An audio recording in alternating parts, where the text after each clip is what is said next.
Markovnikov rule क्या होता है, जहाँ एच कम वहाँ पे निगेटिव जाता है, निगेटिव वहाँ पे जाता है जहाँ हैवन कम, ऐसे याद रखो एच से। मार्कोनिकॉफ लगाना नहीं है, आप बस कार्बोकेटाइन बनाओ, उसका रीअरेंजमेंट सोचो और फिर निगेटिव पार्ट ऐड कर दो। जब प्रोटोनेशन होगा कार्बोकेटाइन बनेगा, निगेटिव पार्ट जहाँ पहले रीअरेंजमेंट होगा और फिर जहाँ पॉजिटिव रचेगा वहाँ पे निगेटिव पार्ट ऐड कर दो। ये ध्यान दोगे आप कि ये आर की तरफ रेट ऑफ रिएक्शन एल्कीन का ज़्यादा होता है देन एल्काइन, चूंकि इसका कार्बोकेटाइन स्टेबल है, इसका अनस्टेबल है। और वही जब एल्काइन या एल्कीन और एल्काइन रेजोनेंस में होंगे कहीं ना कहीं, तो इसमें एल्काइन का रेट ऑफ रिएक्शन ज़्यादा हो जाएगा, चूंकि जो फाइनली प्रोडक्ट बनेगा वो स्टेबल होगा जो more stable alkene is major product in दोनों केस। पहला वाला केस जो हमने देखा और दूसरा वाला केस यहाँ पे, जहाँ पे दो डाई इन रेजोनेंस के अंदर है। जब दो डाई इन रेजोनेंस के अंदर होंगे तो इसके अंदर जो हम एच एक्स एड करेंगे तो H प्लस ऑफ कोर्स ये देगा, और इसके बाद जो कार्बोकेटाइन बनेगा अगर तुरंत इसमें निगेटिव वहीं पे जुट गया तो इसके पास काइनेटिक, इससे हमें काइनेटिकली कंट्रोल प्रोडक्ट मिलेगा। और अगर ये रेजोनेंस करके बीच में आ गया तो ये भी मोर स्टेबल हो गया, और मोर स्टेबल हो गया फिर यहाँ पॉजिटिव पार्ट पर निगेटिव जुड़ता है तो इसका अल्फा हाइड्रोजन हम देख सकते हैं ज़्यादा, इसका कम था, तो ये थर्मोडाइनमिकली कंट्रोल प्रोडक्ट है। अगर नॉर्मली टेम्परेचर नहीं मेंशन किया हुआ तो स्टेबल प्रोडक्ट ना हो, बट काइनेटिकली जहाँ टेम्परेचर जीरो है तो ये मेजर बनेगा, स्पीड ऑफ कोर्स तुरंत हो जाएगा। क्योंकि टेम्परेचर कम है तो सुस्त होंगे, जल्दी नहीं होगा रिएक्शन। और वही बाकी अगर टेम्परेचर 40 डिग्री सेल्सियस है तो ये स्टेबल प्रोडक्ट आप बनाओ। जैसे यहाँ पे एक क्वेश्चन है कि अगर एच बी आर एड करना है 0 डिग्री सेल्सियस पे तो आप काइनेटिकली कंट्रोल प्रोडक्ट बनाओगे, नॉर्मली थर्मोडाइनमिकली स्टेबल प्रोडक्ट बनाओगे, और नॉर्मली 40 डिग्री पे भी आप थर्मोडाइनमिकली स्टेबल प्रोडक्ट ही बनाने का सोचोगे। पावर ऑक्साइड जहाँ पे भी आ जाता है एंटी मार होता है। एंटी मार क्या है, जहाँ पे ज़्यादा हाइड्रोजन वहाँ पे निगेटिव, अब जहाँ ज़्यादा है वहाँ निगेटिव आएगा, चूंकि एंटी है ना, एनायन निगेटिव वहाँ जाएगा जहाँ ज़्यादा हाइड्रोजन है, ठीक है, ज़्यादा हाइड्रोजन वाला कार्बन वहाँ पे जाएगा। एंटी मार के अंदर आप ध्यान दोगे फ्री रेडिकल होता है मैकेनिज्म, फरार फ्री रेडिकल एडिशन मैकेनिज्म होता है। एच बी आर केवल थ्रो करता है, चूंकि एच बी आर का दोनों प्रोसेस जो होता है, दोनों स्टेप इनफेक्ट जो होता है इसके अंदर attacking reagent B R radical होता है, और यही रेट डिटरमाइनिंग स्टेप भी होता है, यही रेट डिटरमाइनिंग स्टेप भी होता है। बेसिकली यहाँ से फ्री रेडिकल एक बार आ गया तो पूरा रिएक्शन आ गया, फ्री रेडिकल ही चलेगा, तो फ्री रेडिकल ही दोनों बॉन्ड ब्रेक होते हैं। और ब्रेक होने के बाद या तो यहाँ पे बी आर जुड़ते हैं, यहाँ पे हम देखते हैं ये वाला जो है इसको ज़्यादा अल्फा एच होते हैं तो ये स्टेबल होता है, मोर स्टेबल है, तो यही आगे जाएगा और यहाँ पे एच फ्री रेडिकल यहाँ पे जुड़ जाएगा, और बी आर फ्री रेडिकल फिर से अगले दूसरे एल्कीन के साथ रिएक्शन करने के लिए रेडी होगा। इसके अंदर दोनों जो स्टेप हैं, अगर ये दोनों के दोनों का डेल्टा एच निगेटिव है सिर्फ और सिर्फ जो ब्रोमीन के केस में होता है, तो ये एक्जोथर्मिक है, यानी ये ऑटोमेटिक होना चाहता है। बाकी हम देखते हैं या तो क्लोरीन या आयोडीन के अंदर एक निगेटिव आ जाता है, और निगेटिव होने की वजह से आई एम सॉरी, एक ही एक्जोथर्मिक होता है, दूसरा पॉजिटिव होता है, एंडोथर्मिक हो जाता है। इसकी वजह से वो लोग अल्टरनेट मेथड चुनते हैं, यानी पेरोक्साइड होने के बावजूद भी वो कार्बोकेटाइन वाला मेथड यूज करते हैं जाने के लिए। कार्बोकेटाइन बनाओ, रीअरेंजमेंट करो, फिर आंसर लाओ, ये वाला सिंपल मैकेनिज्म। और हम फ्लोरीन के साथ तो करते नहीं, क्योंकि फ्लोरीन जो होता है वो हाईली एक्जोथर्मिक होता है, अनकंट्रोल्ड रिएक्शन होता है। बेसिकली आपने जो सीखा अगर उसको अप्लाई करें तो आपसे पूछा जाए अगर हमारे पास एल्कीन है, एच बी आर के थ्रू तोड़ना है, तो नॉर्मली हम यहाँ पे कार्बोकेटाइन बना के जोड़ सकते हैं, क्योंकि एच बी आर है। पेरोक्साइड आ गया तो एंटी मार, जहाँ पे ज़्यादा हाइड्रोजन वहाँ पे निगेटिव पार्ट हो, और बाकी दूसरों के साथ या तो पेरोक्साइड हो या पेरोक्साइड ना हो, हर केस में बस कार्बोकेटाइन वाला मैकेनिज्म, यानी यहाँ पे हाइड्रोजन जुटेगा, क्लोरीन क्लोरीन, आयोडीन के साथ भी सेम करोगे। आयोडीन का रिएक्शन एक्चुअली में जो होता है बहुत स्लो होता है, फ्लोरीन हाइलो एक्जोथर्मिक होता है, इसलिए मेनली हम इन्हीं दोनों के बारे में बात करते हैं। ऑक्सीडेशन का रीअरेंज जो होता है, सॉरी ऑक्सीडेशन हम करते हैं, इसके अंदर विस्नल डायोल बनाते हैं, विस्नल डायोल या विस्नल ग्लाइकोल भी इसको अपन बोलते हैं। पहली बात, इसके अंदर जो बेयर्स रिएजेंट हम यूज करते हैं, बेयर्स रिएजेंट होता है KMnO4, डाइल्यूट होता है एन अल्कलाइन KMnO4, जिसको हम पोटेशियम परमैंगनेट बोलते हैं, ये पर्पल कलर का होता है। जब विस्नल मतलब ग्लाइकोल या डायोल बना तो इसका कलर चला जाता है, तो ये टेस्ट फॉर अनसेचुरेशन भी होता है। इसके अंदर बेसिकली एक मैग्निक एस्टर नाम की चीज़ बनती है ऐसे, और यहाँ से एच ऐसे जुड़ के मतलब यहाँ पे ओ एच ऐसे आता है, तो ये आप ध्यान रख सकते हो कैसे ये आ रहा है। तो सीन एडिशन है, ये देखो ना आप, ये सीन एडिशन है, यहाँ से आपको ये सीखने को मिला। जहाँ भी डबल बॉन्ड दिखे आप, जहाँ पे भी सर डबल बॉन्ड दिखे उसको विसिनल OH से तोड़ दो, ये इसका DM भी होता है। DM बस ये जहाँ डबल बॉन्ड उसको विसिनल ग्लाइको या डबल OH से तोड़ दो, और दोनों एडजेसेंट होना चाहिए, नहीं विसिनल होना चाहिए, ग्लाइकोल या डाइवल भी बोल सकते हैं। सीन एडिशन है तो आप साइक्लिक के रूप में आप ऐसे दिखा सकते हो। इसका एक alternate reagent osmium tetra oxide भी होता है, plus aqueous NHCO3। Alternate reagent काम सेम करता है, आंसर सेम आते हैं इसके भी, आप ये भी चीज़ जानते हो अच्छे तरीके से। बाकी हम बात करते हैं एंटी, यानी एंटी में एडिशन होगा, विस्नल डायोल नहीं बनेगा बट एंटी में होगा, एक OH ऊपर तो एक OH नीचे। इसके लिए हम यूज करते हैं यहाँ पे RCO3H। इसके बारे में थोड़ा सा आपको समझा देता हूँ, आप इधर आ जाओ। ये देखो, या तो एंटी डायोल होगा, विसिनल मतलब सॉरी विसिनल एंटी डायोल के लिए विसिनल एंड एडिशन पहुंचे एंटी पे डायोल अगर हमें चाहिए तो इसके लिए रिएजेंट पहला आप RCO3H यूज करो। CO3H को हम पर एसिड बोलते हैं, चूंकि CO3 बस केवल OH होता तो एसिड होता, यहाँ पे एक परऑक्साइड बना गया, यानी परऑक्साइड बॉन्ड है, यानी ये OH देगा। सर इसके अंदर भी अगर हम देखें तो मेटा पे क्लोरो है और पर बेंजोइक एसिड रहेगा, ये बेंजाइलिक कार्बन है, बेंजाइलिक पोजीशन है, तो पर बेंजोइक एसिड रहेगा ये, ठीक है सर। और Ag2O के अंदर ये सबके पास देखा हम पर ऑक्साइड है, ये OH नेसेंट मतलब ऑक्सीजन देंगे, यानी ऑक्सीडाइज करेंगे, और ये जो ऑक्सीजन जो होता है वो जाता है बेसिकली एक साइक्लिक रिंग बना लेता है, और OH फिर वाटर भी हम इनके साथ यूज करते हैं हाइड्रोलिसिस के लिए, तो वाटर जो होता है वो पीछे से अटैक करता है, तो एंटी एडिशन हो जाता है OH का। बेसिकली वो एडिशन कार्बन का ही होता है जो कि साइक्लिक रिंग बना हुआ है ना, तो आप समझ सकते हो इस चीज़ को वहाँ से। तो यहाँ पे आप कोई भी यूज करो, मेटा क्लोरो पर बेंजोइक एसिड यूज करो, या RCO3H पर एसिड यूज करो, या Ag2O यूज करो विथ हाइड्रोलिसिस या वाटर, तो आप देखोगे बन रहा होगा। यहाँ पे R की जगह हमने PH यूज कर लिया, तो ये आप देख रहे हो कि, और CO3H ऑफकोर्स पर एसिड है प्लस वाटर है, तो OH एंटी में जुड़ रहा है। आगे हम बात करते हैं रिडक्टिव ओजोनोलिसिस। इसको रिएजेंट से आप पहचानते हो रिडक्टिव है। O3 के साथ CCl4 मेंशन किया हो नहीं किया हो जरूरी नहीं, क्योंकि सॉल्वेंट की तरह काम करता है। एक चीज़ आप ध्यान दोगे कि इसके साथ जिंक होगा, और ओजोन के साथ ये जिंक प्लस वाटर होगा, या मिथाइल 2S Me2S होगा। ये सब रिड्यूसिंग एजेंट है, ठीक है। इसका DM क्या होता है कि अब डबल बॉन्ड को ब्रेक करो और ऑक्सीजन ऑक्सीजन लगा दो, O गो, O लगाओ और गो, दोनों सेपरेट हो जाएंगे, ठीक है। तो यहाँ पे डबल बॉन्ड ऐसे ही होता है, बस अगर एक से ज़्यादा डबल बॉन्ड दिख रहे हैं तो जितने डबल बॉन्ड है सबको ही ब्रेक कर दो। बेसिकली आपको ये ध्यान रखना है। कुछ कॉमन नेम मैं आपको बताता हूँ, इसको ग्लाइकोजल बोलते हैं। एक चीज़ और मैं आपको बताता हूँ, इसको ग्लाइकोल बोलते थे, इसको ग्लाइकोल बोलते थे, जहाँ दोनों ऑक्सीजन एक साइड में है। चूंकि ऑक्सीजन की बात थी इसलिए ओल। अगर ग्लाइकोजल बोलते हैं, ऑल नहीं है ये, आई एम सॉरी, ये अल है, अल, चूंकि एल्डिहाइड है ना, ग्लाइकोजल बोलते हैं इसको, अपन ग्लाइकोजल बोलते हैं, ग्लाइकोजल ग्लाइकोजल, ठीक है। अल एल्डिहाइड है तो, और अगर यही यहाँ पे एसिड हो जाए तो इसको हम ऑक्जेलिक एसिड बोलते हैं, ये चीज़ आपको नोन है। सबसे छोटा कीटोन जो होता है प्रोपेनोन होता है, इसको एसीटोन बोलते हैं।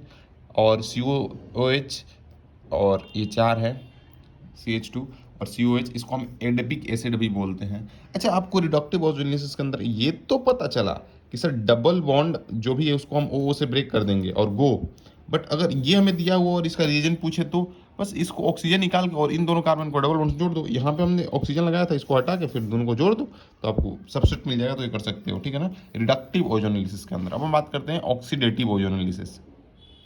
इसके अंदर सेम केवल ऑक्सीडेटिव रीजेंट यहाँ पे यूज करो, H2O2 यहाँ पे ऑक्सीडाइजिंग एजेंट की तरह यूज करते हैं। इसके अंदर CCl4 मेंशन होगा, नहीं भी होगा कोई बात नहीं, सॉल्वेंट की तरह है, ना भी लिखा हो तो चलेगा, ठीक है। अगले चीज पे आते हैं, ये क्या करते हैं सर, ये सबसे पहले ऑक्सीडेटिव का रास्ता रिडक्टिव से होके जाता है। ऑक्सीडेटिव का रास्ता रिडक्शन से होके गुजरता है। पहले रिडक्शन करो, यानी पहले ओ से तोड़ देंगे और फिर सिर्फ और सिर्फ एल्डिहाइड का ऑक्सीडेशन होता है, कीटोन का ऑक्सीडेशन नहीं होता है। तो एल्डिहाइड का ऑक्सीडेशन करके एसिड आप बना दो। एल्डिहाइड का ऑक्सीडेशन होता है, कीटोन का ऑक्सीडेशन नहीं होता है, एल्डिहाइड का होता है। क्योंकि एल्डिहाइड के पास जो C डबल से जुड़ा हुआ H होता है, ये ऑक्सीडाइजेबल H होता है, इससे जुड़ा H है वो ऑक्सीडाइजेबल H है, यानी O जो नेसेंट है ऑक्सीडाइजिंग एजेंट यहाँ पे जो आएगा वो डायरेक्टली यहाँ पे जाकर जुड़ जाएगा OH, तो ये एसिड बन रहा है, इसके ऑक्सीडेशन से एसिड बनता है। ऑक्सीडेटिव ओजोलिसिस जहाँ पे भी देखो आप, तो ये चीज़ सोचो आप, ठीक है। आगे आते हैं, तो कीटोन यहाँ पे बना तो इसका तो ऑक्सीडेशन नहीं होगा, बट यहाँ पे जो एल्डिहाइड बन रहा है, यहाँ पे जो नेसेंट ऑक्सीजन आएगा जो कि हमारे पास ये देगा। ओजोनोलिसिस के अंदर हमने देखा ये वाला जो ऑक्सीडाइजिंग एजेंट होते हैं ये सब देंगे, तो यहाँ पे आगे जुड़ के एसिड बन जाएगा, यानी इसके अंदर कीटोन बनेगा और एसिड बनेंगे। कीटोन का ऑक्सीडेशन नहीं होता है, एल्डिहाइड बनेगा, बट चूंकि रिडक्शन हो रहा है और फिर एसिड बन जाएगा तुरंत, चूंकि यहाँ पे ऑक्सीडेशन भी हो रहा है। ऑक्सीडेटिव ओजोनोलिसिस है, ओजोनोलिसिस की वजह से तो ये बन रहा है और इसका ऑक्सीडेशन होकर ये हो जाएगा। इतना आया सर। सर एक बात बताओ आप कि यहाँ पे हम ये रिएजेंट की जगह और अलग दूसरे रिएजेंट भी यूज कर सकते हैं जो कि सेम आंसर देते हैं। जैसे कि मैं एग्जांपल बताता हूँ, हॉट KMnO4 ले लो, हॉट वाला ले लो, या एसिडिक वाला ले लो KMnO4 K2Cr2O7, या फिर एसिड वाला एसिडिक मीडियम में ले लो KMnO4 या K2Cr2O7, या ये PYQ के अंदर आया हुआ है NiO4 KMnO4 भी ले सकते हो। NaIO4 KMnO4 भी ले सकते हो आप, ठीक है। सिर्फ एग्जैक्टली आंसर देते हैं सेम ओजोनोलिसिस जैसे, यानी यहाँ पे भी डबल बॉन्ड को ब्रेक करो OO से और फिर OO गो, और फिर कीटोन बना तो रहने दो और एल्डिहाइड ना तो एसिड के अंदर रिड्यूस कर दो। एक इंपॉर्टेंट चीज सर, ये केस है, एग्जांपल देखो आपको सीखने को मिलेगा यहाँ पे, इसका हम ऑक्सीडेटिव ओजोनोलिसिस करा रहे हैं, इसको तोड़ेंगे ओ से सल्फर रिडक्शन कर लिया, और इसके अंदर ये जो बन रहा है सी डबल बॉन्ड ओ से जुड़े हुए 2 H है, ये फॉर्मल्डिहाइड है, दोनों जगह OH लग जाएगा चूंकि दोनों ऑक्सीडाइजेबल H हैं, और ये कार्बोनिक एसिड होता है H2CO3 H2CO3, ठीक है, कार्बोनिक एसिड है जो कि टोटली अनस्टेबल होता है। तो इस ब्रेक हो जाता है CO2 और H2 के अंदर फॉर्मल्डिहाइड जो बन रहा है ये ऑक्सीडाइज होकर एक्चुअली में CO2 और वाटर बन जाता है।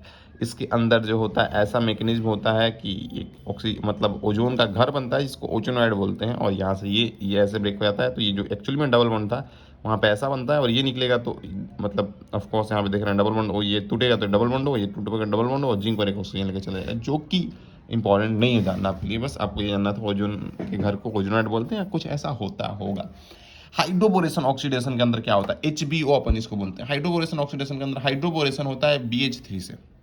पहली बात, ऑक्सीडेशन के लिए H2O2 एल्कलाइन मीडियम के अंदर यूज करते हैं, ये अल्कोहल चैप्टर के अंदर दिया है, NCERT के अंदर इसका मैकेनिज्म है, ठीक है, दिया हुआ। हाइड्रोबोरेशन ऑक्सीडेशन में हुआ क्या, NCERT के मैकेनिज्म में हाइड्रोबोरेशन ऑक्सीडेशन के अंदर हुआ क्या, जो भी यहाँ पे डबल बॉन्ड था एक्चुअली में टूट के जुड़ते जाते हैं, BH3 के पास 3 H होते हैं, तीनों H हट जाते हैं, और यहाँ पे एक्चुअली में ये आ जाता है पूरा पोर्शन, और फिर इसका ऑक्सीडेशन करते हैं, यानी यहाँ पे टूट के OH।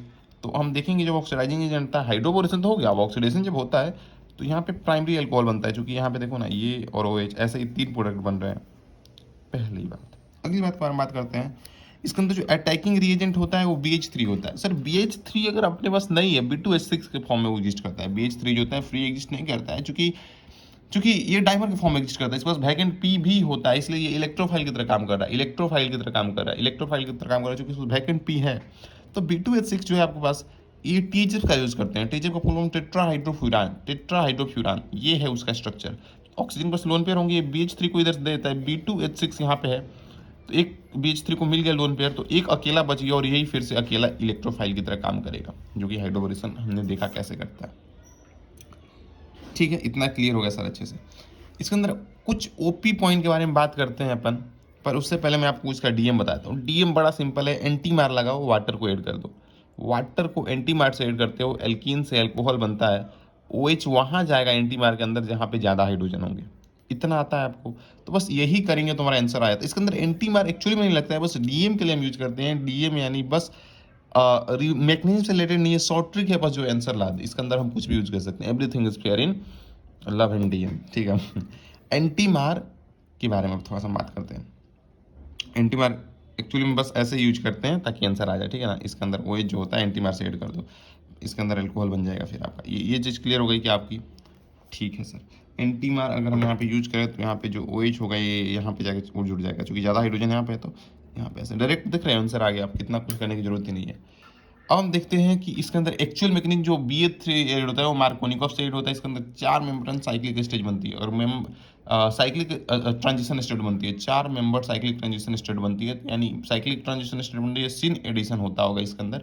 ये हो गया पूरा इसका OP पॉइंट। आगे अपन बढ़ते हैं OMDM के बारे में बात करते हैं। Oxymercuration demercuration. ऑक्सीमर्क्यूरेशन एक्चुअली में होता है HgO एसाइल ग्रुप है और 2 ट्वाइस वाटर। कैसे होता होगा, सबसे पहले आप ये देखो कि एक्चुअली में एसाइल ग्रुप है, एसाइल ग्रुप ऐसा होता है, ये है acyl group, C double bond O CH3, C double bond O CH3, acyl group, समझ में आ रहा है, एसाइल ग्रुप है ये, और एसाइल ग्रुप है ये, ऑफकोर्स एसाइल ग्रुप है ये।